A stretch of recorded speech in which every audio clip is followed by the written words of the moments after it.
We are back with another episode of Dark MAGA, where we break down the news, breaking news, cover long form video, and get a little bit spicy, dicey, little freaky deaky risque in the chat. And that's what makes this a little bit fun, a little bit different. And I don't know what it is, but it also feels a little bit different for Dark MAGA now that we're heading into kind of the Halloween season right now. I mean, it comes tomorrow. So if anything, it's kind of appropriate for us to be a little bit more freaky deaky than usual. So we got stuff going on with Joey. I mean, we kind of put a little bit of a little hot sauce and pizzazz on it in this morning's episode of the Balt Brad Show. But what we have for you right now is his doctor and Kamala Harris being interviewed about his mental acuity and if was he all there. And she's like, I don't think there's what do you call it after you quadruple down?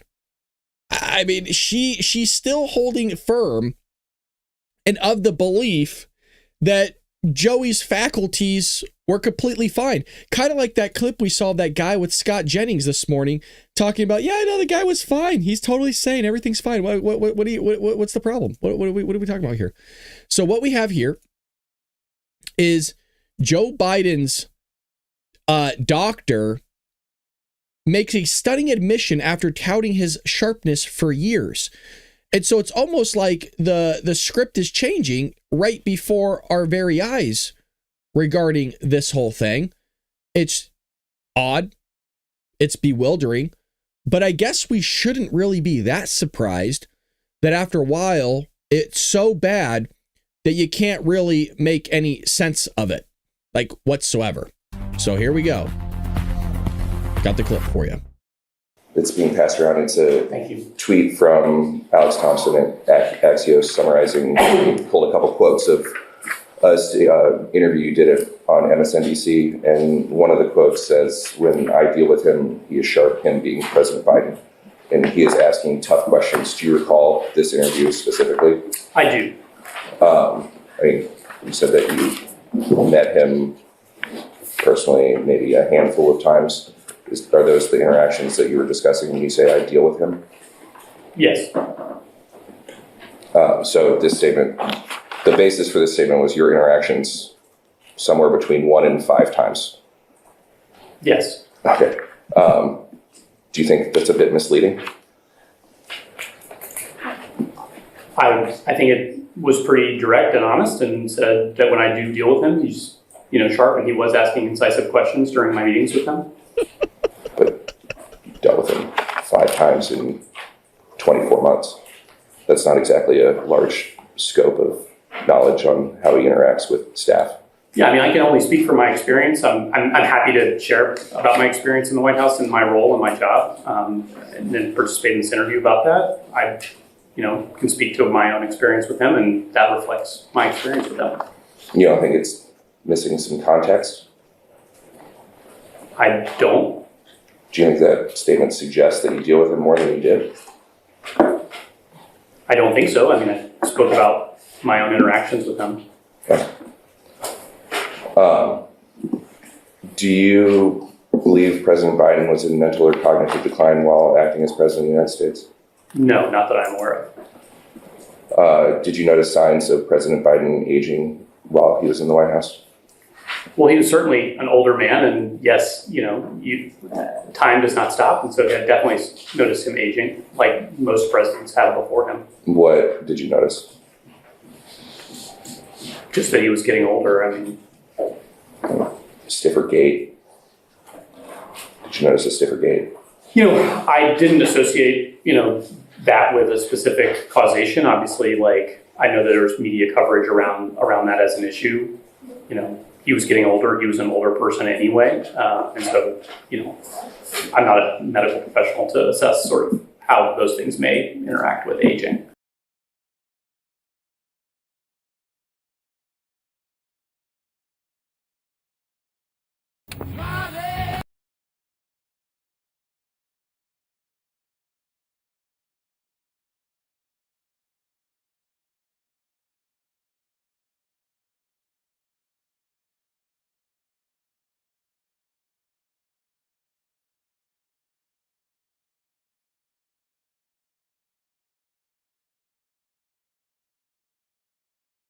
Thank you. I appreciate it. Thank you, Blackbird. I was coughing into the mic. I didn't mute it. So, a spokesperson for then President Joe Biden admitted to Congress in August.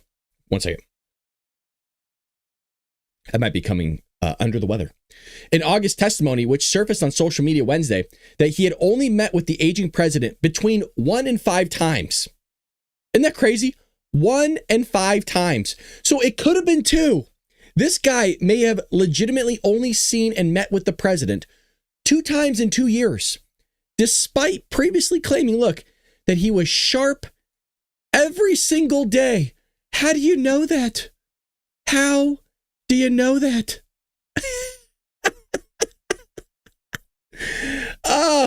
Now, I only bring this up because on my drive home to do the show here, I heard that Kamala Harris did an interview and there was pushback by a reporter regarding this interview. And I want to see if I could find it here. Oh, I think Daddy has it. Well, an interview tries to be cut short. And once the auto pen stuff kind of gets asked about and evidence of Biden's faculties and stuff like that. Here we go. I want to come back to the book and the purpose of the book. So this is the last question. We're at time. We gotta go. Sorry. Yep. Well, that's almost a first, not an absolute first, but to have a member of staff of the former Vice President of the United States actually speak up during the interview to say that we were going too long. I didn't expect that. But coming back to the interview itself, it seems to me at its very heart, there is a reluctance on the part of Kamala Harris to actually spell out and talk about the issues that Joe Biden had as president. Was it Joe Biden's decision, his failure to recognize his own frailties in that position that put you in the position that made it almost impossible to win that race? He was not frail as president of the United States. But he had frailties. We all saw the debate. I'm just wondering, is there a reason why you won't go to that prolonged frailty question? Well, we saw the debate. We saw the difficulty he had marshalling his thoughts. I have answered that question. I do not believe that I think it's just hard watching the debate to see how there could not be a problem long term with someone who can't marshal their thoughts. I'm not saying his acuity wasn't present. I talked about that in the book. It's in the book, but it seems to me she doesn't want to say it on camera. I asked her that. She denied it, but I think there is still a reluctance there to criticize Joe Biden, which makes her current pivot a really difficult one because she's Joe Biden's vice president. It seems she's still not prepared to completely condemn him. But she's got to be a character in her own right without Joe Biden attached in order to have a chance to run again. So that, before I came in, that was the heart of the interview, and it turned out to be the heart of the interview. I like this lady because she's actually pressing her on stuff, which is nice to see. We don't ever see stuff like that anymore, do we? So, by the way, just really bonkers that a staffer is going to tell a reporter how long it's going to go. Yeah, why don't you leave that up to Kamala Harris? It's so funny how all these people have their handlers, right? You notice that Donald Trump tells his staff what to do. No, I think we're going to go another hour. Yeah, it's okay. Push back my meetings. It's fine. I've actually seen Donald Trump do that before. Never seen Kamala Harris or Joe Biden do it. Not saying it doesn't exist, but you know, that's what you get with the Democrat Party. What they'll usually do is use the media as a tool to do their bidding, as we saw with the edited footage over there for was it like ABC or CBS or something like that. Pulled some shenanigans like that. Well, the other thing I wanted to get into was I heard JD Vance. And forgive me, I'm under the weather, so we'll see how long we go today. I'm going to try to go as long as I possibly can. That's what he said to her. So give me one moment to see if I can find this. But I heard JD Vance. Oh, what the hell is this? Hold on a second. Let's look at this real quick. Asking New Yorkers if they will vote for a communist. Let's check this out first, and then we'll jump to the JD Vance thing. We've gotten too comfortable not trying new things. It may not work. We should absolutely tax the rich. They bribed me $10 million to drop out. You think Zoran's the future of the Democratic Party? I think so, yeah. That's why I'm voting Mamdani, because I'm voting for the guy who gave me the Lamborghini. Today, I'm here in New York City, and today we're going to be asking New Yorkers who they're going to be voting for in their mayoral election. This is potentially the most important mayoral election in history. Right now, you have candidates like Zoran Mamdani, who's a self-proclaimed Democrat socialist, whose ideas sound a bit more like a communist than they sound like a Democrat. Right now, he's running on things such as government around grocery stores, freezing the rent, defunding the police, giving free childcare, and free public transportation with the buses. And then you have Andrew Cuomo, who has quite the track record with a lot of things. And then Look how terrible these roads are, dude. Like, you can't pave a road over there in New York City with like that many people paying into the tax system. You can't repave this road. Look at this. Just awful, man. By the way, California's the same way, and I hound it. Like, we pay all this. By the way, we pay more tax than New York City does, and we have the worst roads in the country. We have the best weather and the worst roads. Our roads are worse than this. It makes you wonder where all our money goes. Can't even pave a freaking road in 2025. we have Curtis Sliwa, who's a New Yorker through and through, who's started initiatives like the Guardian Angels to keep New York City safe. And so today we're going to be asking New Yorkers who they're going to be voting for. Right now, the lead is looking like Zohran Mamdani's going to win, but things might be shifting. So today we're going to be asking people who they're going to be voting for. And today we're going to be going from Wall Street all the way up to the Bronx, covering all of New York City, asking people who they're going to be voting for to get a real idea who's going to potentially win and what people have to say. Here we go. Who are you going to be voting for? I'm not going to be voting for Mamdani. And why not Mamdani? Nobody ever heard of him since a couple of months ago. I never heard of him. What do you think it says about people like Bernie Sanders, AOC, even the governor here is all backing Mamdani right now? I don't get it. I think it's a scam to New Yorkers. And who are you going to be voting for? I'm going to vote Republican. Who are you going to be voting for? Cuomo. And why Cuomo? Well, he was a good governor, regardless of some things people were saying about the nursing homes and the... Let's just forget about him killing all those elderly people. It's fine, and shutting down the whole state. This is how they think, dude. This is how Democrats think. Yeah, let's forget about that whole slavery thing. Let's forget about the whole Ku Klux Klan. Let's forget about the old Jim Crow. Let's forget about holding people, specifically blacks, down through all our welfare state. Oh, shit. That's how they think, dude. Oh, let's just not talk about that one. Let's not talk about the guy killing millions of elderly people. Yeah. harassment claims, they were disproved. And are you worried if Mamdani wins? Concerned. Some of the things he's saying are terrifying. To defund the police is the wrong way to go. Mm-hmm. It's going backwards. We don't want that. And ma'am, who are you going to be? So now Democrats... Wait, hold on a second. So now Democrats want to fund the police? They want more police? I'm so confused. On my TikTok channel, I literally just did a video on Black Lives Matter where people spent, after the protests of George Floyd, $90 million in money out of their own pocket to BLM organization, and nobody knows where the money's going. So they're doing an open investigation about that right now to track and see where all the funds went, because they were supposed to go to the black community. Well, it turns out it didn't. It's just... So I'm confused. Do we want to fund them? Do we not want to fund them? You were all... I'm confused. Who are you voting for? Zohran. And why Zohran? Yeah, that's it. No Cuomo, nobody else. Zohran. Yeah, what makes you want to vote for Zohran? He's young, is progressive, is for the community. We're inside the financial capital of the world, New York City. Who are you going to be voting for the... With that accent, probably an immigrant. Mayor election. I don't think it's immigrants, but again, you came here not for socialism, communism. You came here for capitalism and to assimilate into our country. Definitely not Mamdani. And why not Mamdani? I just go against his ideas, communal markets, and just against everything he goes against. Everything he follows through. You don't want a free government-run grocery store? No, definitely not. A lot of his ideas sound very socialist, very communist-like. Has it ever been proven to work in any major country? Yeah, definitely not. You can see Soviet Union crashed in the 1900s. You see Cuba, horrible place to live at. You see Venezuela. Venezuela is a horrible place right now. Who are you guys going to be voting for? I'm not going to lie. Don't vote for Mamdani, gang. Just be honest. Don't do that. Feel me? You got to be kidding me.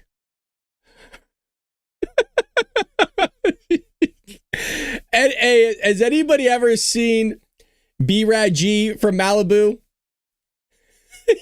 Hold on a second. There ain't no way. Hold on. Let me see if I can find this. I'm B-Rad G. I'm from Malibu. Anyways, all right, we'll go back to this. Tell me that doesn't look like him. If you want to do Curtis, bro. Curtis, because I definitely agree with him on the terms because of the way conditions is going right now, especially with like the shit with EBT. Like if everybody knows right now, none of us have food stamps this month. And this is taken away from a lot of families. So you get what I'm saying? And this is moving everything So should around. less people rely on the government? Yes. Yeah. Just don't vote for Mamdani, bro. Like, exactly. Because he's trying to take away the cops and stuff from me. Because without cops, I'm not gonna lie, I know they jerk sometimes, but they're doing their job. Wow. For me. Who are you voting for mayor? Mandami. And why Mandami? Why not? Is there anything that gets you super excited about voting for Mandami? I just think he's a really cool person, and I think he'll put New York City back on the map. So the one lady said that he was young and progressive. This lady wearing dirty gloves goes, he's cool. And he is trying to do the right thing. Do you think people should rely less or more on the government? Oh, more. That's what it's there for. Otherwise, why have a government? I mean, to fill people's pockets. Who are you going to be voting for the mayor election? Cuomo. Why Cuomo? I think you have more experience and know the government system there. Yeah, and I can tell you're a rich man right here. Would you be excited to pay an extra 2% on your taxes if Mandami wins? It doesn't matter. It doesn't matter? No, personally for me, it doesn't matter. Because you already have enough money. Who are you guys voting for mayor? For mayor? Yeah. We go for Mandami. Really, and why do you guys want to vote for Mandami? He loves Jews. And how's he shown that he loves Jews? Because he's our brother. He's Arab with Jews. He was the same father. And in what ways has Mandami shows he loves Jews? I didn't say that. He said that. I don't know. I didn't pay attention yet. I don't know yet what I'm going to do. And who are you going to vote for? I don't know yet. I voted for Cuomo in the primaries, but I don't know what I'm going to do now. And while we were down by the financial district, somebody said Curtis Sliwa is doing a press conference down here by Staten Island Fairleigh. He is one of the mayoral candidates here. We're going to try and do an interview with him right now. Really quick, Curtis, what's your elevator pitch to New Yorkers why they should vote for you? Well, as you can see, I came out of the subways. I'm taking the ferry. I'm the mass transit mayor. That's the one thing that unites us, most New Yorkers. Take the subways, the buses, the express buses, the speed ferries, or in this case, the Staten Island ferry every day. 6 million. I have a bond with them. Zoran Mandami occasionally, and Andrew Cuomo never, because he's too busy up in the suites with his billionaire friends. So I'm the working class mayor, and I represent their interests, even if they're not supporting me. And a lot of people have wondered why hasn't Curtis dropped out, but why haven't you dropped out if people are worried if Mandami's going to win because you're going to split the vote and whatnot? But you're a Republican, and Cuomo lost to Mandami. Why won't you drop out? Well, decisively, and by the way, they bribed me $10 million to drop out, and I said, oh no, it's not only unethical, that's illegal. So then they couldn't bribe me, so then they threatened to kill me and my wife. Now I have, for the first time in my life, armed security. After the Gottis and Gambino shot me with 5 hollow point bullets and I recovered in 1992, I never had armed security. Now I have to have armed security. So they think these billionaires, these insiders and influencers, they think they're going to pick the next mayor. Guess what? I trust the people. The people vote. That's what democracy is about. One person, one vote. And we'll see who they pick on November 4th, and I believe it'll be me. Who are you guys going to vote for mayor? I already did. I did that last Saturday. I vote for, what's his name? Mandami. And how come Mandami? Because I figure we're done with Goombas, you know? We don't need any more of them. And so here's the answers we've gotten from 3 of the people that are voting for Mamdani. He's cool, he's young and progressive, and because. These people vote. And that's all the other choice was. And who are you voting for mayor? Siwa! Curtis! My son took a bullet for New York. What the fuck? He actually got shot. Like, I never got shot up, but I could relate. Like, he's gritty, you know what I'm saying? Man, Donnie, he's like, I don't know, he's like slow, I ain't gonna lie. Yeah. I don't think he get no bitches, to be honest with you. And so you'd vote for Sliwa? Hand to God, did anybody expect him to once sound like that and talk like that? I'll tell you what, son, that shit was fucked up. The guy took some bullets for him, dog. Like, that guy was down there on G17th Street, and he was doing something different. That guy was putting his body out there for all of us, dog. I don't know if he's going to get any puss, but that guy's fucking out there making a difference, homie. Like, you know what I'm saying, dog? He's out there spitting the bars and changing the stuff, dog. That man, Donnie Shawani, for free five for Bonnie Wani ain't nothing. 100%. I'd take Cuomo over what's his name, Zoran? I would take Cuomo over him. Shit, you could even throw Eric Adams back in the mix for all that. And Zoran Mandami says he's a Democrat socialist, but his ideas like government-ran grocery stores, So free crazy, buses, this guy's free childcare. The buses was free anyway. Anybody, that's how you know he not from New York. If you from New I swear this guy's gonna start rapping like Eminem or something. Yo, the buses were free. They illest MC. We're representing 1-3. Memdani for Wani. Fee Fi Shobani Wani. I'm little. I'm B. I'm the illest MC representing 1-3. I'm a little. I'm biddle. I'm a little whittle iddle. You know what I mean? New York. MTA is free. We do not pay for no MTA. We jump in turnstiles. We get it on the bus. Back door, front door. It don't matter.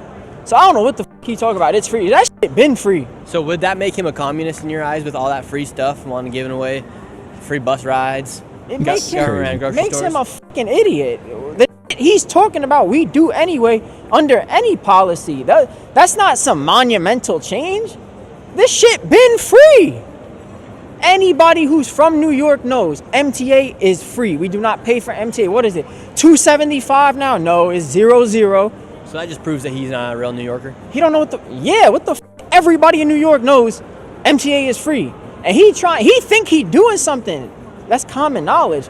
If you vote for him, and that's one of the reasons motherfuckers is voting for him, then you should be banned from New York. Like, you're just not sturdy here. That shit, nah. Curtis Siwa knows, if you ask him, like maybe for the cameras he won't say that, because you know he got a job to do, he trying to win. But New Yorker to New Yorker, he's gonna tell you, yeah, that shit free. Like, I ain't gonna lie, I know that shit free. He done hopped that shit before. Like, come on, everybody done hopped that shit. And now it's really cringy watching people talk like that. You know, dog, that guy's making some difference. Like, everyone know that shit fucking free, dog. We go down there in the subway system. We all, everybody hopping them turnstiles. We all cheating the system. We all overgaining it. The EBT's going out. The SNAP benefits are not here tomorrow. So you know what? Fuck it. We're going to make a difference down here, and we're going to take that shit back. He ain't doing nothing. See wah, wee wah. Everybody for me, ma. Like, what the fuck, dude? Like, bro, you're a grown man, dude. Talking simple English. What the Here by NYU, we're going to go ask the scholars here at NYU dude. what they have to say and who they're going to be voting for the mayoral election. But really quick, before we go to NYU, I want to tell you guys about the sponsor of this video. No sponsors. 1 week free. Tried, and I think I for mayor, Mandami. And why Mandami? We've gotten too comfortable not trying new things. It may not work, but we can say that we've tried, and I think I like his proposals and his ideas. This isn't the first time we've not elected somebody with a political history, a legislative history, and it won't be the last, so why not try it out? You say why not try it out? What's your favorite thing that you're excited to try out? Good question. I think some of his proposals around rent and housing. I'm studying at the law school, and I did a clinic on tenants' rights and eviction. I think affordable housing is a really big issue. Are you a scholar here at NYU? Yeah. And who are you voting for? I think I'm gonna vote for Zoran. Yeah. Why do you think so many young people are voting for Zoran? I feel like he's the only one that's like coming up with like plans that young people have been like plans to help how the situation is in New York right now for young people. It's so expensive to live here, to even afford like to eat. And she's literally holding a drink, a $1,000 cell phone. She's wearing 2 jackets. Her hair is done. What? In your hand right here. Oh yeah. How much money do you spend on matcha here a day?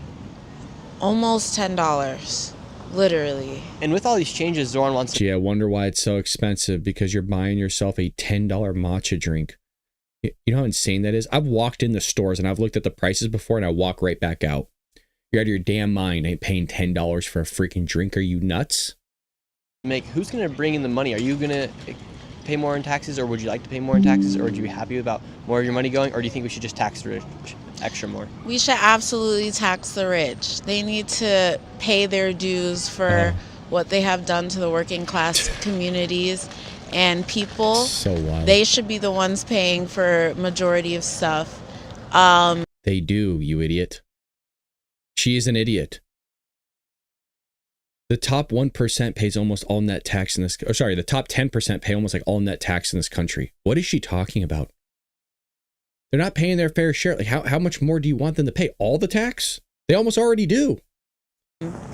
I am a student. I don't have like a full-time job, so I will not be paying taxes. So we should However, just let other people pay our taxes.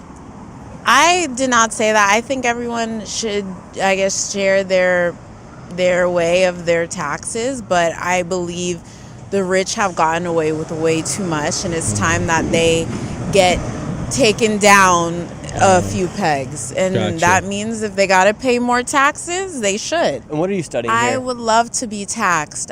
If I ever become rich. Can you imagine hearing Americans say that? Well, you're hearing it right here. I would love to be taxed.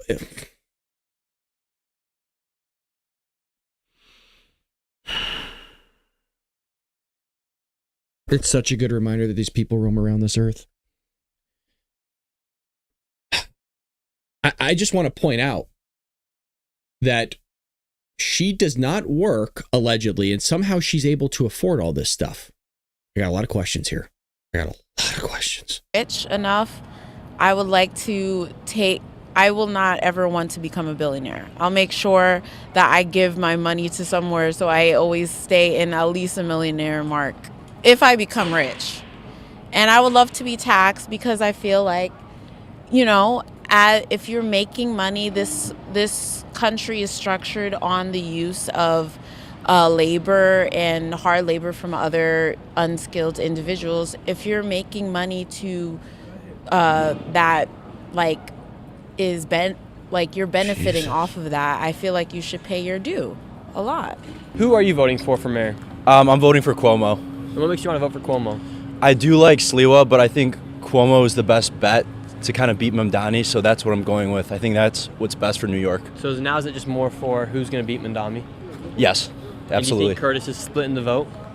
Yeah, I saw he had like 10% of the vote, and I think that's kind of all Cuomo needed to close the distance. So, I'll do whatever it takes to kind of beat Mamdani. Who are you voting for mayor? Yeah, we're stopping. Yeah, good point, Jeff. Credit card debt. We're stopping here for a second. Who do you guys think? Who do you think she got? Do you think she's going to say Mamdani or Sliwa or Cuomo? Which one do you think she has? Now, it's tough because she has what appears to be a rosary with a cross. So there's a form of Catholicism there. But at the same time, she has animal print on her, so she can't really be progressive because, PETA will be all, I understand it's not real, but I mean, it's PETA, right? I mean, there's a lot going on here, but then you have the hair coloring going on, which okay, you are usually people with their hair colored that way are, progressive, they're leftists. And she's walking, kind of like a loud individual. You know what I mean? She just seems loud. And then you got the UK, which looks like a pair of lips. Usually you could judge people by the people that hang out with as well. You got this guy here that looks leftist. All right, I'm going to say Mamdani. Miriam has, okay, here we go. Hold on a second. Miriam has Mamdani. Jeff has Mamdani. Exploring OC has Zoram. Jericho, everybody has Mamdani. Literally everybody has Mamdani. I almost want to go Cuomo just because everybody has Mamdani. I am voting Mamdani. And why? Because he's the most obvious choice. What makes him an obvious choice for you? It's just like, I'm trying to think. Oh, here we go. God. This reminds. They remember, they're already sold on this guy to the point where I'm voting for him. There was no question in her mind of who she was voting for. All these people. But let me think about that for a second. Reminds me of a certain comedy sketch where the comedian was like, we could either vote in one guy and he's going to give everybody free houses, free rent, and he's going to give everybody a Lamborghini. Or we could vote in somebody who's going to burn down the city. That's why I'm voting Mamdani, because I'm voting for the guy who give me the Lamborghini. Yeah, so you think Mamdani's like just going to give you guys everything? Not everything. I'm saying it's the most obvious choice. You think somebody like Curtis Lewa or Cuomo is going to burn down the city? Curtis Lewa, I'm not saying they're going to burn down the city. It's just a hyperbolic analogy. What do you think is going to happen with government-run grocery stores and free buses? Do you think that sounds like a good idea? That does sound like a good idea. And freezing the rent? That does sound like a good idea. What if they have to freeze the rent to the point where eventually then the landlord's not able to come in and fix the washer and make a profit on his own lease? That's their problem. Who are you going to vote for mayor? Ooh. Probably Cuomo. And you as a woman, would you feel safe having a social worker come and calm down and de-escalate the situation, or would you rather have NYPD? I'd rather have NYPD. They know what they're doing. I don't believe in defunding the police. I think that's going to cause more issues. I'm telling you what. Could somebody explain to me what changed within Democrats to all of a sudden be for funding the police department all of a sudden? Because this has changed within the last 4 years, 5 years. I mean, a complete 180 from this party. What is going on? Is this a Trump effect? In the long run. Who are you voting for mayor? I like Cuomo, but I think Mamdani might be pulling the lead a little bit with me. And what makes him pull the lead for you? I like his young energy. You know what I mean? He's bringing new energy to the field. And so we have that he's young and progressive because he's young again. I don't even know what that other lady said before.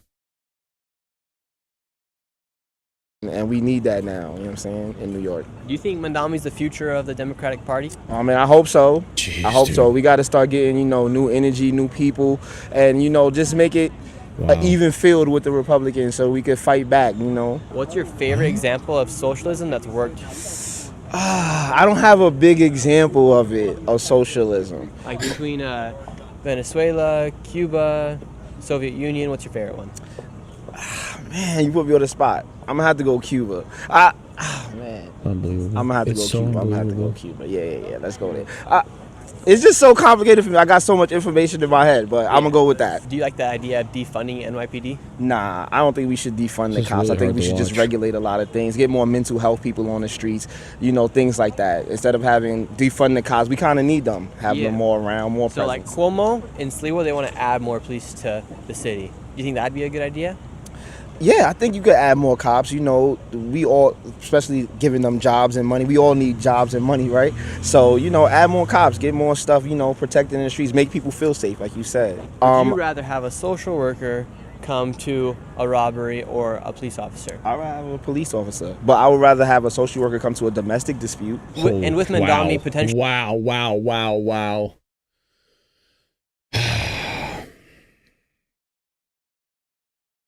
A lot of my friends are cops. My grandfather was a cop. My dad was a cop before he was an accountant. I know a lot of cops.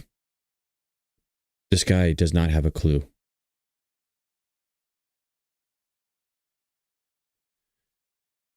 Actually winning this race. 100%. What kind of responsibility do you think that is of a man who's in his 30s to run the biggest city in the world, the financial capital of the world? So many people ask me this question. I think it's going to be such a test. I think this is going to be the biggest test. Not only is he going to have to go against Trump and all the stuff, the threats that Trump is making, not only is he going to have to try to keep the promises that he made. That's not really easy, especially with the rent and the stuff like that. But I think this is going to be the biggest test. And if he can move the way we want him to move, I think it's just going to be the future. I think this is the way to go. Exactly. There you go, Karen. A domestic dispute in California this week. A sheriff was deleted. Thank you. That is correct. And who are you voting for? Sliwa, definitely. I'm Staten Islander, conservative. He's from New York. I trust Sliwa to take control of what's going on in the city right now. I work in the city, so I see a lot of the madness. So hopefully, he gets elected and cleans up the city a little bit. And does it worry you that Mamdani is winning the polls right now? Everything's showing that he's going to win. I mean, the polls are fake, though. I mean, who are they interviewing? I haven't been interviewed. I don't know anybody who's been interviewed. They try to do the same thing with Trump and Hillary. So I think it's just trying to scare people to, not vote and just say, oh, he won. So people who actually would vote for Sliwa are going to be like, oh, he's not going to win, so why am I going to go bother vote? So I think everyone just votes and sticks to the plan, and hopefully it turns out in our favor. You're a New Yorker. Were you living here during 9/11? Yes. What did you think about Mandami's press conference when he talked about his aunt, who actually turned out not to be his aunt, that she was the victim of 9/11, not being able to wear her hijab here on Turned out not even to be his aunt? Oh, dude. We covered this. We covered this on the morning show. Wow. Turned out not even to be his aunt. Oh, you fake. Subway. It's embarrassing because people are still suffering from 9/11, and I don't see him sympathizing with the people who actually are still suffering from 9/11. So I don't know. He's just rambling. He's just looking for sympathy because he's a rapper, actor, and a trust fund baby. So damn. I don't believe anything he's saying. It's all bullshit. Who are you voting for? Mandami. And why Mandami? I couldn't click the pause fast enough, but I think we were all going to say Memdani on this guy. Because he's like a good person. I mean, he has politics.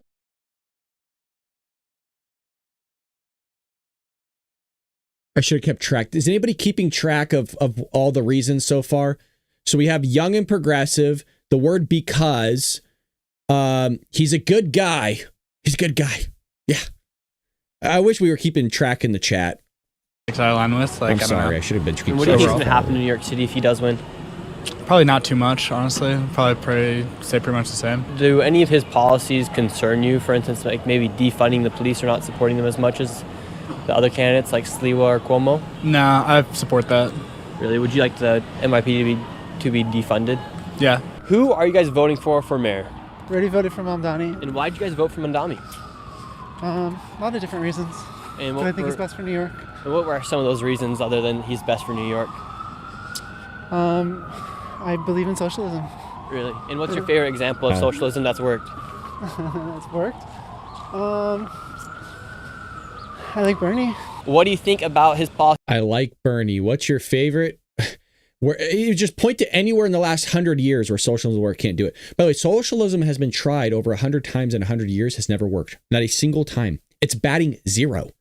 Not to mention, this guy has a phone in his hand. All the clothes he made is in the form of capitalism, free markets.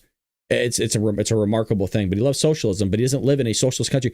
I always point this out. You get a cheap flight to North Korea real quick and go live there. No problem. It's so funny how all these socialists choose to live in a capitalistic country, but do not choose to live in a socialist country. There's socialist countries right now you go to. The best one in North Korea. Now, North Korea is really more communist, but you can do it.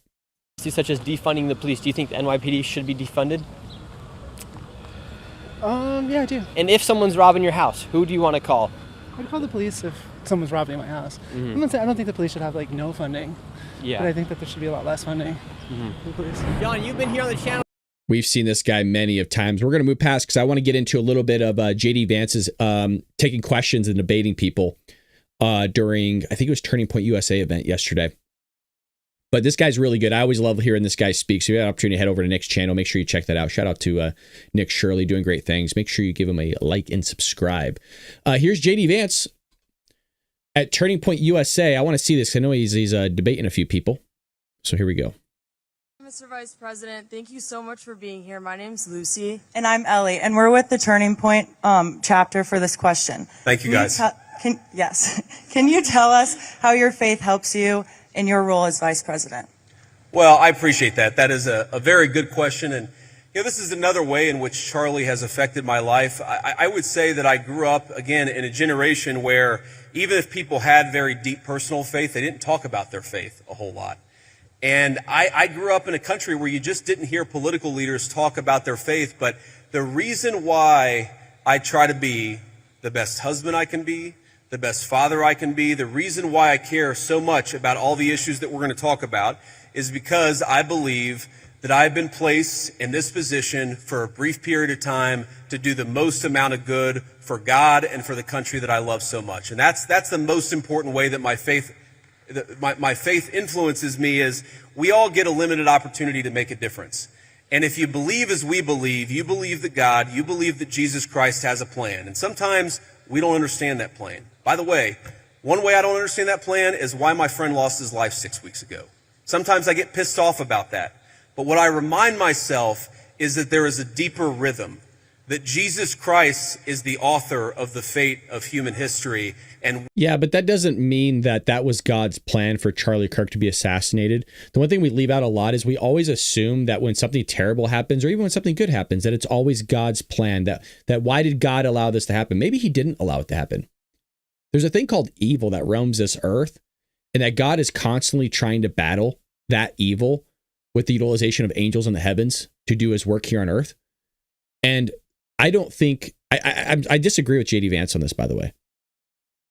I 100% disagree with him on what he's saying regarding Charlie Kirk, to be specific.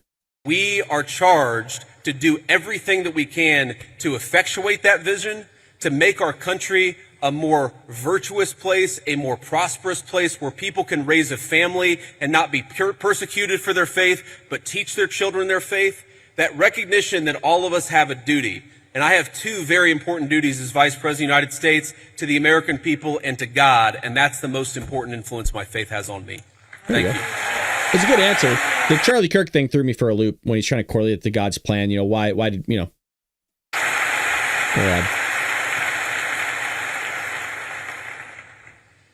I understand your view on illegal immigration is it should be a top priority, strengthening our southern borders and fighting the massive drug trafficking that's taken place while securing jobs for the working class Americans. Also, deporting every single person who's invaded our country illegally, which I 100% agree on. My question to you is, what is your view on legal immigration? Personally, I have a girlfriend who's studying in America off a visa. Our hope is eventually getting a green card. So what is your view on legal immigration? Should we reduce it? Also, what is your plan for a merit-based system? I think you should make it harder. I'm so over. By the way, Republicans get this wrong all the time, as well as conservatives. Oh, we need to reform it to make it easier to get in this country. No, we don't. No, we don't. It's so funny that the same people that say that are the same people that say that we need to make our military more rigorous. It's not even a linear line of thinking. So we should make it easier to come in this country, but yet we should make the military and the standards in the military a lot harder. The same people, the same conservatives, Republicans say the exact same thing. It's flip-flopped. It's like, no, you want to find the best people that are going to make this country great, and then weed out the people that aren't. So we can be picky here. We don't need to take in everybody and make it more easy. You don't have a right to live here. In the same way, you don't have the right to live in anybody's home. So no, we don't need to make it easier. And of course, it's easy for me to say that because I'm an American and I grew up here. Yes, sir. Well, I appreciate the question. And look, my honest view is that right now, America, thanks in part to the Biden border invasion, but also thanks in part to a lot of bad immigration policy, right now, we have let in too many immigrants into the United States of America. That is just a fundamental reality.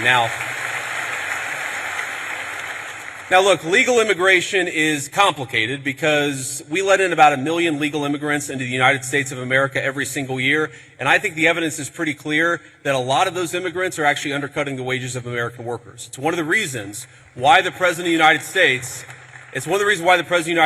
and a lot of us in the administration have encouraged H-1B reform, because if you look at the H-1B visa, what it's supposed to be is that you have a super genius who's studying at an American university, who's working at a great company. You want that super genius to stay in the United States of America and not go somewhere else. What it's actually used to do is hire an accountant at a 50% discount to an American citizen. I don't think that we should be hiring accountants from foreign countries when we've got accountants right here in the United States that would love to work for a good wage. Just talk about this. Obviously, somebody that was an accountant for a lot of years, they can't find CPAs right now. There's an accounting shortage. And it's so bad because people can't, one, pass a CPA exam because the education system absolutely sucks nowadays and nobody learns anything anymore. And two is, since they can't pass it, those that administer the CPA exam have actually talked about lowering the standards for the CPA exam and making it easier so that people are able to actually pass it. They can't find CPAs right now, which is a massive problem. So you got to get it from both ends. Now, you asked about, I think, your girlfriend, you said, and I obviously don't know the full details about your situation, but my view is, look, There are people who want to come to the United States of America, and some of them, I'm sure, can enrich the United States of America by coming here, but we have got to get our overall numbers way, way down. Too many people have come into the United States of America. Correct, I JD, am married to the daughter of immigrants who came to the United States in the 1980s. I do believe that some immigrants, many immigrants do in fact enrich the United States of America, but here's the problem. We don't even know how many illegal aliens we have. We don't even know. The best guess is probably 25, 30 million people. I've heard estimates as high as 50 million. When something like that happens, you've got to allow your own society to cohere a little bit, to build a sense of common identity, for all the newcomers to assimilate, the ones who are going to stay, to assimilate into American culture. Until you do that, you've got to be careful about any additional immigration, in my view. JD fully gets this and comprehends this idea of time. You need to give people time to assimilate into this country. But when you pour and open the floodgates, like Joe Biden, the Democrats seem to always want to do, there isn't time for that to take place. I always go back to natural order whenever I talk about these things, is that a tree doesn't grow in a day. It takes a long time. In the same way, you need to give people an opportunity to adapt in which the climate that they're trying to adapt to. So in here, you're leaving, say, a socialist country. You need to adapt to the American values that we hold here. And by the way, you're able to do that and maintain a culture, a social fabric in this country over a long period of time that way. But when you flood the system, your culture will change drastically. And I hate to say it, that's why we've seen things change drastically. Frig, what is it, 2025 for the last 25 years, is because the floodgates have been opened, and it's changed even more drastically. And that's why you get all this psychotic stuff that's taking place. You get people that vote Democrat because they want a high welfare state. And by the way, that's why we're 36 going on $37 trillion in debt right now. I think we are 37 going on 38 maybe $1 trillion in debt because of the welfare program. These more so the social programs that we have. It's because of all this stuff. People just want the handouts. Thank you. Changes your culture. That's why everybody has credit. That's why people take out student loans, more credit, auto loans, all that stuff. Hello. I have a question It's about normal Israel and Trump's policy towards it. Do you think it's a conflict of interest for Miriam Adelson, an Israeli donor, to give millions of dollars to his campaign and then Trump have pro-Israeli policies? Well, if you're asking, do I think the President of the United States has a conflict of interest? No, I do not, because I know how the President of the United States makes his decisions, and I see it behind the scenes. Now, as the President himself has said, Miriam Adelson, who, by the way, I know, and I have a very good relationship with her, she is very clear about the fact. She doesn't hide the fact that she really loves Israel, and that is part of what motivates her political giving. That is a reality. At the same time, the President of the United States is America first through and through. And let me give you just a couple of examples. Very good answer. Number one, we have heard from some pro-Israel voices, some people who really love the state of Israel, that they don't want us to have a relationship with certain Middle Eastern countries. Well, the president, his attitude is, we need to build relationships with any country where we have shared interests, and he's going to do it if it's in the interests of the American people, and he's done exactly that. Number two, there were people, and I remember this criticism of the President of the United States, I just raised it in the context of a conversation that I had with Charlie. I remember when people said that the President of the United States was going to get us into a multi-100,000 troop regime change war for Israel. This was 4 months ago. This was 6 months ago. Yep. Now, the people who accused... Not to mention, they are all saying when he got voted into office that he was going to start World War III. Y'all remember that one? Hasn't happened yet. Matter of fact, he's actually solved 8 wars. The President of the United States of wanting to get us into a regime change war for Israel, I wonder if they stepped back and said, you know what, we were wrong about that. Because the President of the United States did not want to get us into a regime change war for any other country. He wanted to knock out a nuclear facility and get everybody back home, and that's exactly what he did. So I understand there's some frustrations out there, but I think the President of the United States, more than any president of my lifetime, is willing to stand up to anybody if he thinks it puts the interests of the American people first. Thank you. Hello, Vice President Vance. How you doing? Good. I have a question. Do you condone large private corporations such as Palantir hoarding data caches on U.S. citizens? No, I don't condone it. And here's the thing. So I get asked about Palantir a lot because there's this internet meme out there that somehow I am super in bed with Palantir. And here's the thing that I'd say about this. Palantir is a private company. They sometimes do a useful service, and sometimes they're going to do things that we don't like. You should be demanding that your representatives do two things when it comes to Palantir or when it comes to any other technology company. Number one, protecting your data. What's going on with artificial intelligence is going to mean that there are massive inducements to steal your data, to harvest it, and to use it against you to sell digital advertisements. ChatGPT has this new search engine out called Atlas, and you are handing over everything that you search and do, whether it's audio, video, anything to do. You want to be very careful with stuff like that, because I'm a firm belief that not only do they already access information that they pretend like they don't access, but also what this is doing is basically it's just learning everything it possibly can about you, how you research stuff. It's going to go to these marketing companies. These marketing companies are going to take it. They already spend up to the tune of $5 to $7 billion a year on marketing, and they're going to know you better than you know yourself. They're going to know when you need a product. They're going to know right at the moment, at the price you're going to need that product at. They're going to be able to do variable pricing in different areas, which, by the way, in some cases is illegal. So this is going to be uncharted territory for all of us regarding this new AI bubble. Some are saying we're not in a bubble. That comes from the NVIDIA CEO, but that's not part of this conversation, but it's interesting. So be careful joining that Atlas, because you're signing up for a lot of your information being taken from you. That is not what I believe in, and I've been fighting against it, whether it's Palantir or any other technology company, literally before I ran for office. When I ran for office, I was criticized by Republicans in my Republican Senate primary because I was talking then about Google and Facebook harvesting our data. It's unacceptable. I don't care who does it. I don't want them to do it. Number two, and this is also very important, what's going on with artificial intelligence, we got to be worried about large-scale surveillance, okay? Everything. You asked about Palantir. Do you know that every time you make a credit card transaction, the credit card companies are collecting data on how you spend your money? Do you know that every time you linger over a link on the internet for more than a half second, the search engines are collecting data on you so that they can sell you advertisements? One of the biggest questions for American policy over the next 10 years is how to ensure that you are a sovereign citizen. And you cannot be a sovereign citizen if any private corporation or any government can steal something from you that belongs to you. Yes, sir. Thank you. Thank you. I want to find a leftist. Vice Get a President leftist up J.D. here. Vance, good evening. Thank My you. question is, the Republican Party, they stand for the right to bear arms. A lot of things the founding fathers really made a priority. Sure. And I feel as if requiring Christianity in public schools goes against the founding fathers' wish of freedom of religion. Absolutely not. You used to be on a state level, have to actually have a religion when the states were formally united. So no, I think that you can have Christianity within schools. I think we need to bring it back in schools big time. You've seen what happens if we don't have it.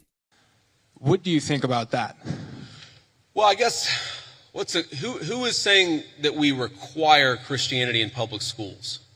Just from what I've seen on the media and the news, it seems like the Trump administration had wanted to make praying in schools and Christian values incorporated. Well, look, I think Christian values are a good thing, and I'll talk to you about why I think that's a good thing. But that's separate from forcing people to pray, which I don't think that anybody, certainly no Christian that I know, would ever support or ever endorse. And let me just say something generally about all the people. I see there's a big line, and I hope I can get to everybody's question.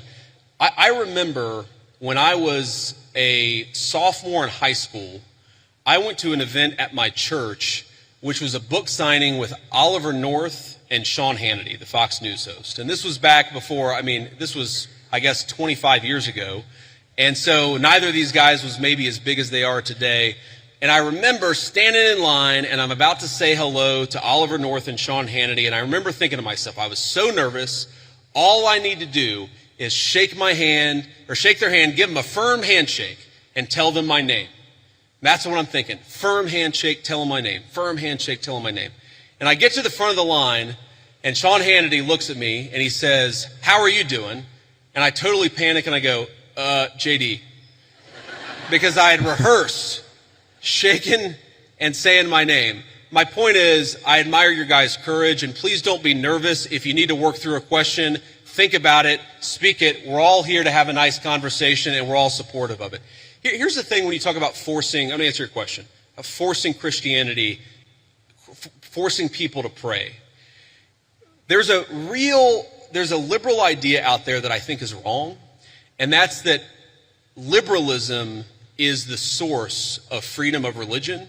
And actually, if you go back to the original founding documents of the United States of America, if you go back to the Anglo legal tradition well before there was ever a United States of America, what you find is that freedom of religion is actually a Christian concept. And the reason it's a Christian concept is very simple. Because Christianity, Imago Dei, the idea that we are all made in the image of our Creator, means that we must respect the free will of every single person. Now, part of that is you have a conversation with people. Having free will doesn't mean that you're not allowed to encourage somebody, that you're not allowed to talk to somebody about your faith, that you're not allowed to talk about certain values in school. When our founders talked about freedom of religion, they didn't mean you weren't allowed to say a Christian prayer in a public school or that you weren't allowed to talk about Jesus Christ in a public forum. They just meant that nobody could force you to profess the Christian faith. That had to come from your own free will. And I believe that, and I think every Christian who I've ever spoken to believes that the source is the Christian, the source of your faith, the Christian understanding must be your own free will. But here's the thing about Christian values. There are a lot of Christian values out there that I think that we've just sort of assumed and we've in fact taken for granted. Christian values are the idea that you should respect every single person as an individual, whatever the color of their skin, created in the image of God. That's a Christian concept. And in fact, it was a Christian empire, Great Britain, that abolished slavery to begin with. The idea that we should eliminate child sacrifice. What did the Christian settlers find when they came to the New World? They found a lot of civilizations that were murdering babies in weird religious rituals. It was Christianity that said we don't kill children just because they're somehow inconvenient to people. A lot of the things, human rights, the very idea that human beings have rights are a Christian concept. And so I'd ask you, my assumption based on the question is that you're skeptical of Christianity, or at least of certain public professions of Christianity. One of my favorite Bible verses is, "By your fruits ye shall know them." And I think that the fruits of the Christian faith are the most moral, the most just, and the most prosperous civilization in history. I make no apologies for believing that Christianity is the pathway to God. I make no apologies for thinking that Christian values are an important foundation of this country, but I'm not going to force you to believe in anything, because that's not what God wants, and that's not what I want either. I think the part that was missing from JD's response, and also from the question, but it was, I think, embedded within that, was this idea of a separation between church and state, which a lot of people get wrong.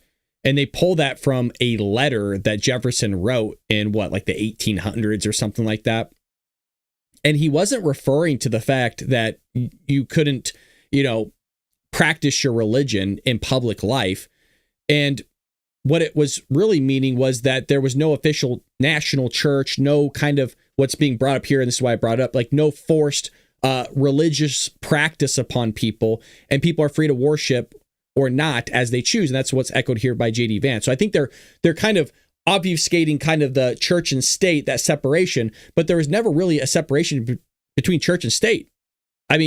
Himself he even referred to it. So I'm kind of confused as why this always gets convoluted. The government should not control religion, and religion should not control the government. So he called it the wall of separation between church and state, meaning him, Jefferson. So I would check that out. Let me see if I can pull up the letter really quick for all of you. The letter that Jefferson wrote between church and state. It's called the Dunbury Baptist Association, a letter to the Dunbury Baptist Association. And he said here, the First Amendment builds a wall of separation between church and state to prevent government interference in religion. There you go. Mind you, this was at a time, I believe, that each state had its designated religion and faith that they followed. Or at least like a creed. Go ahead. For the school system, Do you agree that there should be Christian implementation, or do you think that school system should be neutral and be focused on science, literature, reading, writing, arithmetic? Well, I reject the idea that anything is purely neutral. Okay, there are, for example, let's take a basic scientific fact, and this is a little spicy. I'm not trying to make this too controversial, but take the basic scientific fact of, can you take a pill to change your biological gender? Okay? Now that's something that 15 years ago, quite literally, every single scientist in the Western world would have said, absolutely not, that's crazy, and now people will. I think the premise of your question, I don't totally share it, because I don't think perfect neutrality is possible. What is it? You talk about history. Was Christopher Columbus a great explorer, or was he a guy who committed genocide against the native populations? These debates, I'm happy to have them, but I reject the idea that there are truly neutral debates. Anybody who's telling you their view is neutral likely has an agenda to sell you, and I'm at least honest about the fact that I think the Christian foundation of this country is a good thing. Next. Okay, thank you. And for the pill you're talking about, what do you mean specifically? Are you talking about testosterone, estrogen? Yeah, I'm talking about hormone replacement therapy. That's what I'm talking about. Just to be respectful, let's keep it going. Yes, thank you. Have a good night. You too. Hello, Mr. Vice President. Thank you so much for giving this opportunity to talk here today. I did not agree with many of the things that you said right ahead of this, but I don't think that's my point to discuss here. What I want to ask is, you are married to a woman who is not Christian. In her Wikipedia, I mean, I just looked that up. I wanted to know what her faith was. I didn't know this before. But she still calls herself Hindu. You are raising three kids in interracial, cultural, racial, religious household. How are you maintaining, or how are you teaching your kids not to keep your religion ahead of their mother's religion? Or how are you teaching them that your kind, they're that kind who got here just few years or few decades ago is different or is better than your mom's kind who got here just a generation before? How are you balancing that? And when you talk about too many immigrants here, when did you guys decide that number? Why did you sell us a dream? You made us spend our youth, our wealth in this country and gave us a dream. You don't owe us anything. We have worked hard for it. Then how can you, as a vice president, stand there and say that we have too many of them now and we are going to take them out to people? That is not what he said. That is not what he said. This is...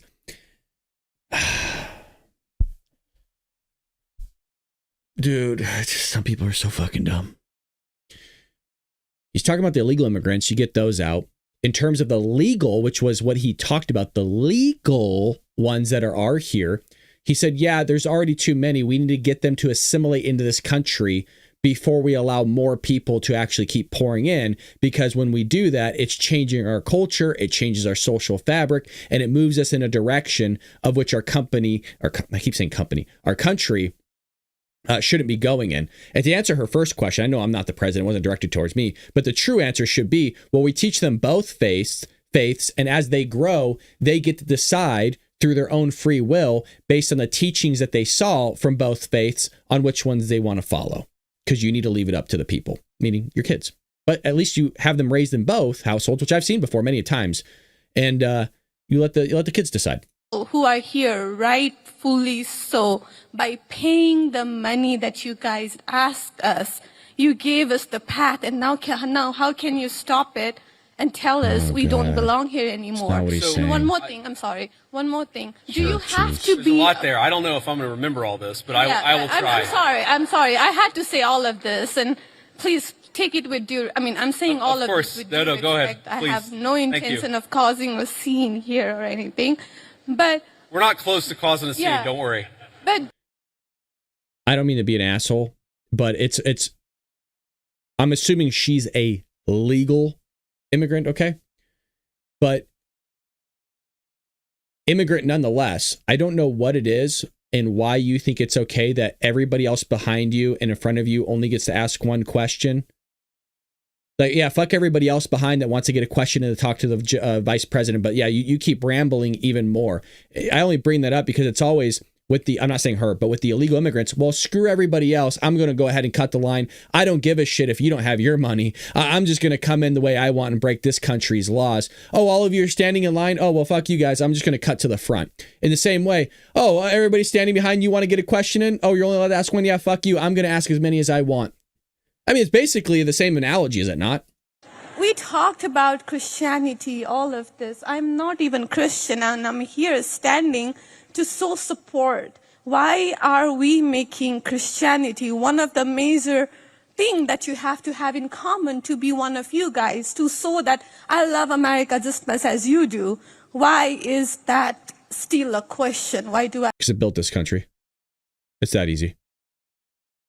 Christianity built the greatest country the world has ever seen. That's why. It's not difficult. Read any history book. This is the easiest question ever. I mean, I have to be a Christian. Or Okay. You don't have to be a Christian. So Jesus. There was a lot there, and I'm going to try to respond to as much of it as I can. So on the question of immigration. So first of all, I can believe that we should have lower immigration levels. But if the United States passed a law and made a promise to somebody, the United States, of course, has to honor that promise. Nobody's talking about that. I'm talking about people who came in violation of the laws of the United States of America, and I'm talking about in the future reducing the number of people. Sorry, what? Can I continue on that? Because when you just said you are not stopping with the people who came here legally, right? But you are pushing out policies that hurt us. And these policies are not even solving the problems. These policies are just creating chaos. Ma'am. Okay, so again, I'm gonna finish answering the question, and then if I've answered all 9 of your questions in less than 15 minutes, then we can keep on going. We got to have a little fun, right? It just shows you. I mean, somebody echoed this in the chat. We're not bringing in the best, man. If you're that stupid and you can't understand what this guy's saying in front of you, we're not bringing in the best. JD, we all understand what you're talking about, dude. It's really not a difficult concept. So here's the thing. I can believe that the United States should lower its levels of immigration in the future, while also respecting that there are people who have come here through lawful immigration pathways that have contributed to the country. But just because one person or 10 people or 100 people came in legally and contributed to the United States of America, does that mean that we're thereby committed to let in 1 million or 10 million or 100 million people a year in the future? No, that's not right. We cannot have, I'll go and finish, we cannot have an immigration policy where what was good for the country 50 or 60 years ago binds the country inevitably for the future. There's too many people who want to come to the United States of America, and my job as vice president is not to look out for the interests of the whole world, it's to look out for the people of the United States. Yes, sir. Now, that's a standing ovation right there. Damn right. Mr. Vice President, damn right. Now, you asked a personal question about our interfaith household.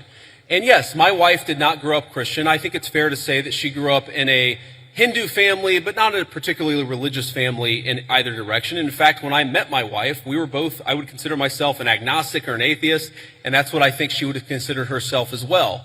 You know, everybody has to come to their own arrangement here. The way that we've come to our arrangement is she's my best friend. We talk to each other about this stuff. So we decided to raise our kids Christian. Our 2 oldest kids who go to school, they go to a Christian school. Our 8-year-old did his first communion about a year ago. That's the way that we have come to our arrangement. But, thank you. My 8-year-old was also very proud of his first communion. Thank you, guys. I'll tell him that Ole Miss wishes him the best.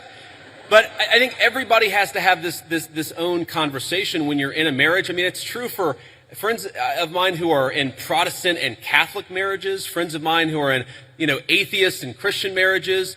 You just got to talk to the only advice I can give is you just got to talk to the person that God has put you with, and you've got to make those decisions as a family unit. For us, it works out. Now, most Sundays, Usha will come with me to church. As I've told her, and I've said publicly, and I'll say now in front of 10,000 of my closest friends, do I hope eventually that she is somehow moved by the same thing that I was moved in by church? Of course. Yeah, I honestly do wish that, because I believe in the Christian gospel, and I hope eventually my wife comes to see it the same way. But if she doesn't, then God says everybody has free will, and so that doesn't cause a problem for me. That's something you work out with your friends, with your family, with the person that you love. And prayer. Again, one of the most important Christian principles is that you respect free will. Usha's closer to the priests who baptized me than maybe I am. They talk about this stuff. My attitude is you figure this stuff out as a family, and you trust in God to have a plan, and you try to follow it as best as you can. And that's what I try to do.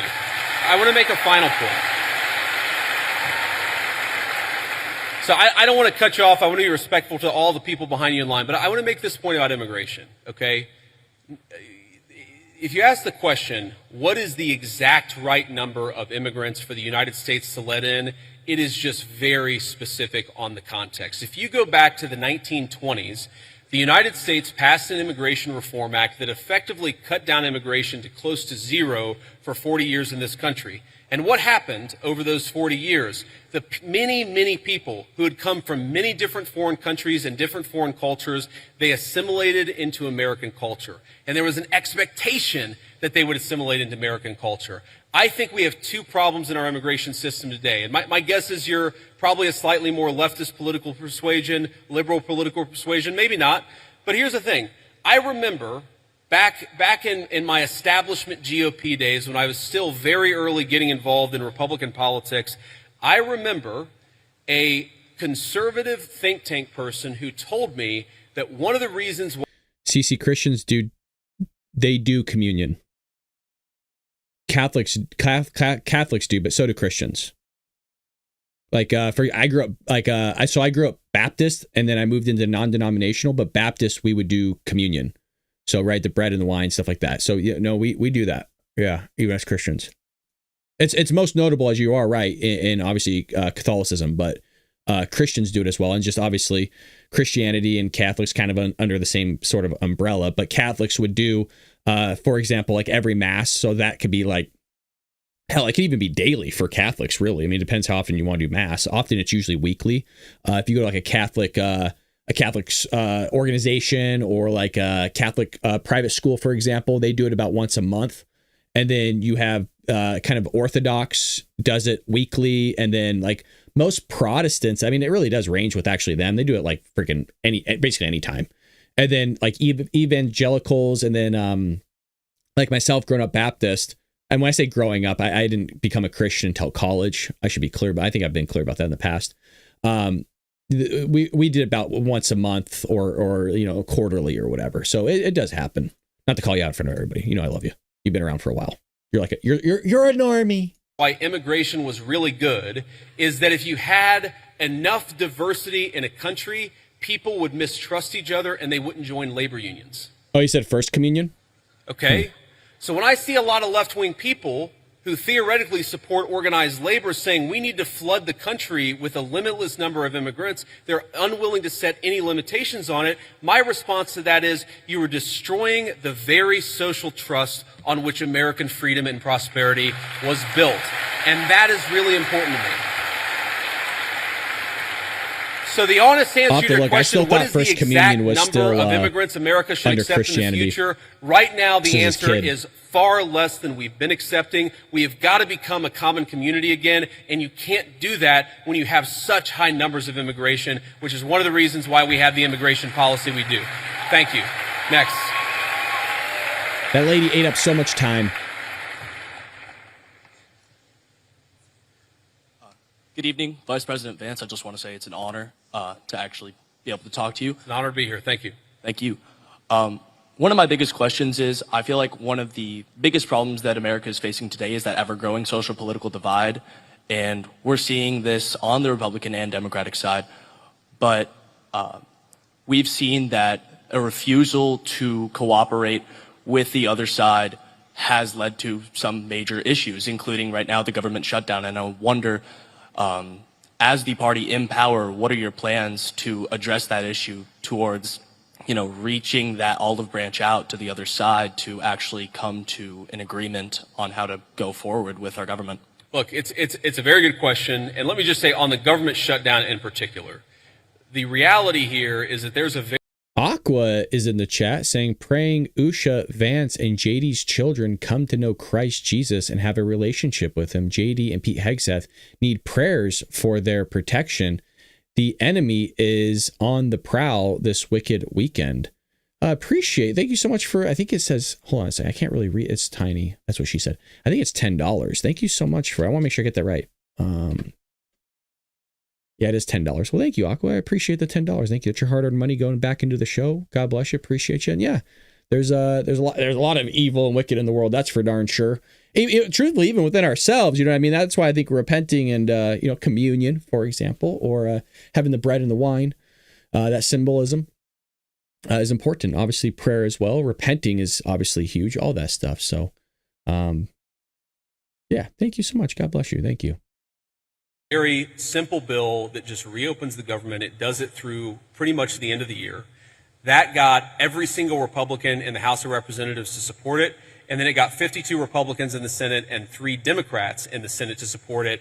But because of weird Senate procedural rules, it requires a 60-vote threshold. So on that issue in particular, when you have every single Republican with like 2 exceptions in both houses of Congress, I feel pretty confident. I know that I'm partisan. I know I have an R next to my name. But I feel pretty damn good saying the shutdown is the Democrats' fault because we voted again and again to open.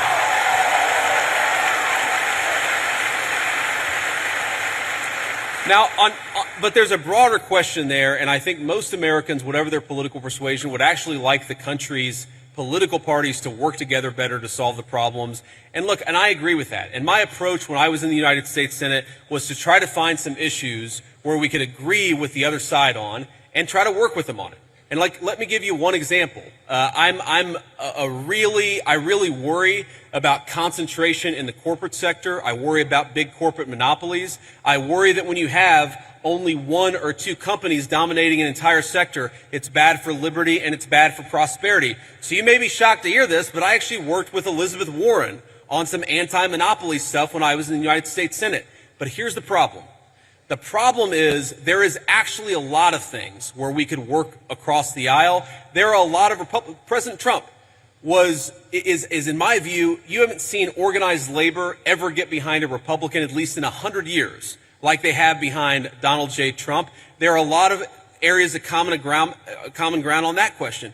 The problem is, as reasonable as some of these people can be in private, in public, the current obsession of the Democratic Party in leadership, I'm not saying every Democrat in the country, but the current obsession of every Democrat in Congress is get President Trump, fight President Trump, attack President Trump. It is impossible for us to work across the aisle unless a person is willing to put down their partisan sword, shut the hell up about fake scandals related to Donald Trump, and actually work with us. That's the way you make this happen. Next. Thank you. Thank you. Next. I'm going to try to get through as many as possible, guys. Thank you. Good evening, Mr. Vice President. Hello. Hi. I actually drove here all the way from Memphis, Tennessee. Go Tigers. So I'm sure everyone here is aware of the Memphis Safe Task Force that has been in the city for about a month now, and I checked a little earlier. As of this morning, I believe they've arrested 1,700 people and seized about 300 illegal guns. Wow. So I want to ask, how does this law enforcement objective jive with Attorney General Pam Bondi's pledge to make the Department of Justice a more pro-Second Amendment Department of Justice? Because I'm sure most people in here support the Second Amendment. So how can Republicans and this Department of Justice use the current gun laws that are on the books that a lot of pro-Second Amendment advocates disagree with, that we wanted to overturn in the big, beautiful bill, but we didn't get it. Yeah. So I understand the question. And by the way, I supported some of those changes in the big, beautiful bill. I know the President of the United States did too. We didn't have the votes to get them in there, and that's as simple as that. But I know exactly what you're talking about because there were a couple of issues in particular. I talked to some of my Second Amendment friends. But here's the basic issue. We don't want people who have violated the law, who have committed felonies. The Second Amendment, like every other amendment, it's about due process. It's that you don't have your rights violated unless there is due process of law. If you're a person who's committed 4 felonies and a court has lawfully ordered that you shouldn't have a gun and you're running around with a firearm, I don't have any problem with law enforcement saying you don't get to have that firearm that is illegally possessed, illegally obtained. I think that's basic law and order. Now, again,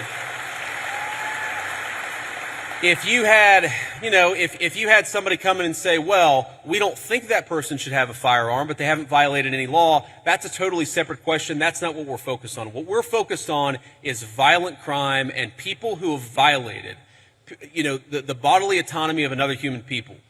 A person who has committed an act of violence against one of their fellow citizens, we're going to clean up the streets, get those people off the streets, and make America safe for the American citizens again. That is our entire law and order policy, and I think we're doing a pretty good job at it. Thank you.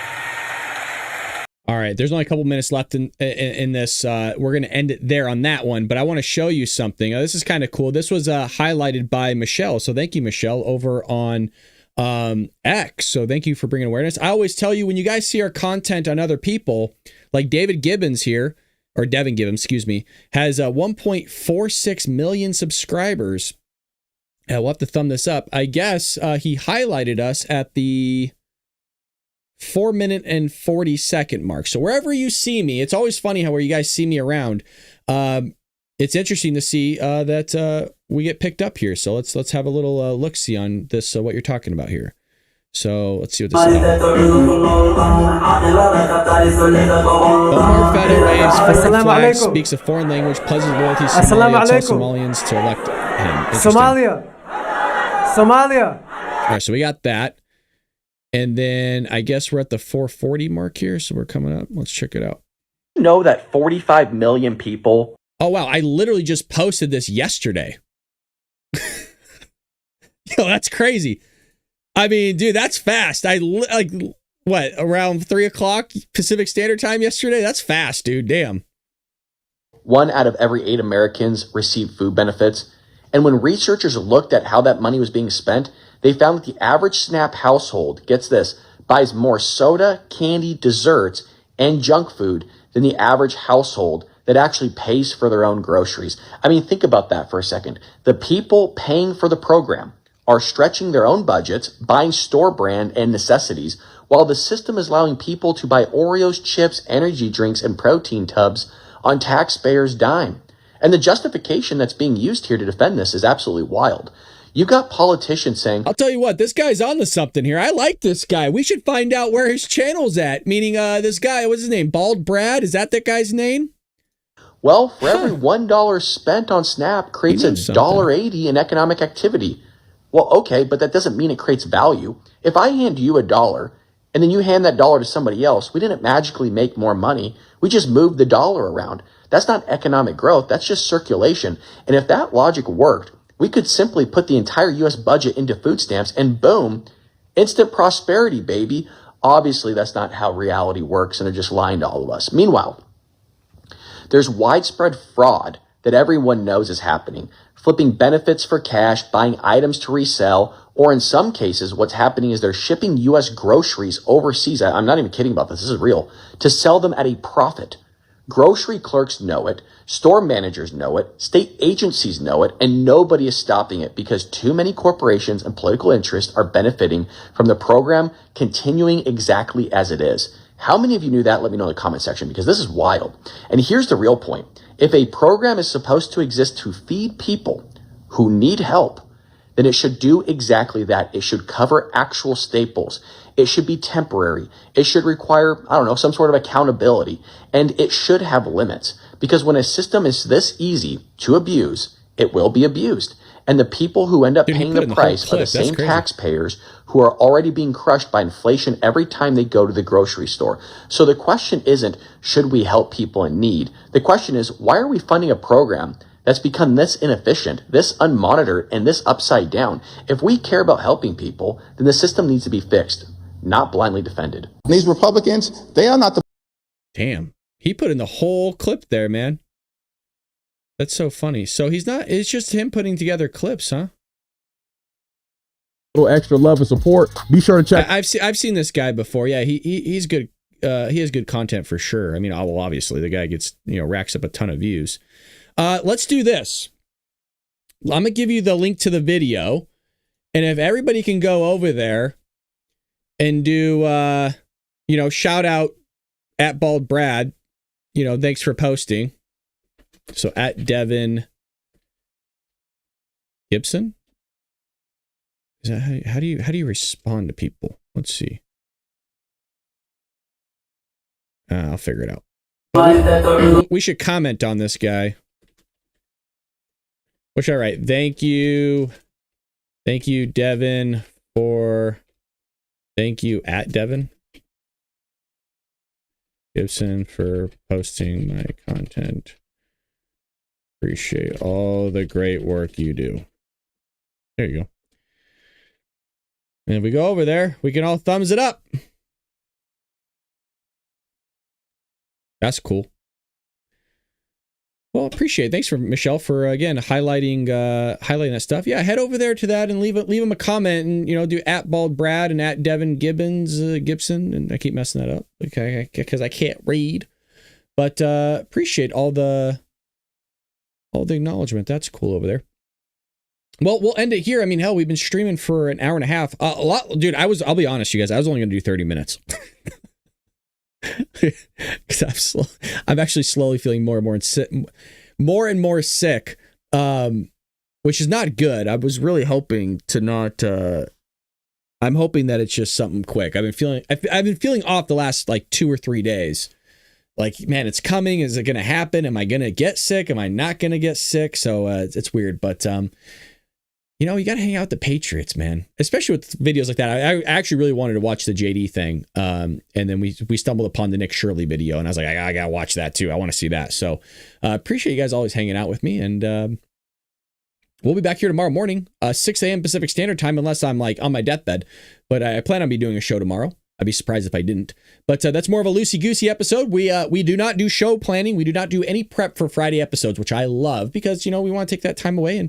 And what it does is I love that feeling of having to shoot from the hip and not really having something prepared. It keeps me on my toes and keeps me what's going on here. So and we spend more time in the chat. We have a little bit more fun. And like I said, it's just a different vibe. I love the vibes. I am taking care of I'm running. I've lost almost 20 pounds. I'm eating healthy. I have vitamins every day. I have protein every day. Everybody's just sick at work. I mean, I can't navigate it, man. I'm trying to keep my distance, but everybody is sick. And it's I'm trying, but I'm taking care of myself. You guys hold me accountable. Pray for this country. Pray for Donald Trump. By the way, pray for everybody in the chat, man. Pray for each other. A lot of us in the chat, power prayer is effective. Just know I'm praying for you guys as well. I want nothing but the best for all of you. Just the best for everybody. So read your scriptures tonight before bed, pray before bed, repent a little bit. And if you're struggling finding faith in terms of why to believe in Christianity or Catholicism, I'm a Christian. You got to just read the scriptures. And I would say start with the easy stuff. And I would just say start with the Old Testament. That's truly what I would say. Because when you start getting into the parables and stuff like that, it does get a little confusing. I would say if you want something a little bit easier to listen to, would be the epistles, Paul's letters. Those are really nice and easy to understand. So with that being said, I'll see you guys tomorrow morning here on the Bull Brad Show. Adios, Patriots.